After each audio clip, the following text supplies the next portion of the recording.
இப்போது பலாப்பழ சீசன்லையா எல்லாருமே பலாப்பழம் வாங்கி சாப்பிட்டுட்டு இந்த கொட்டையை தூர போட்டுருவோம். அந்த கொட்டையில் அருமையான ஒரு கறி பண்ணலாம். நம்ம சேனலில் ஏற்கனவே 2-3 வெரைட்டி கறிலாம் பண்ணி காமிச்சிருக்கேன்.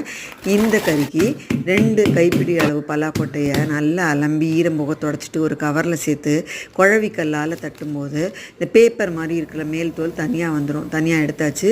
இந்த சதைச்சி வச்சுருந்த பலாக்கொட்டையை குக்கர் தட்டில் போட்டு கொஞ்சமாக மஞ்சப்பொடி, மூங்குற அளவு தண்ணி விட்டு குக்கரில் சாதம் வைக்கும்போதே இதையும் வச்சு மூடி 3 விசில் விட்டு எடுத்தால் அருமையாக வெந்திருக்கும்.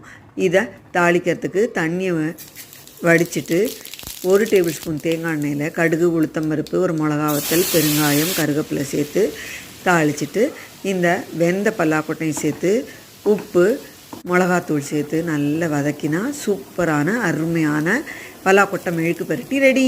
வியூஸ் கண்டிப்பாக செஞ்சு பாருங்க.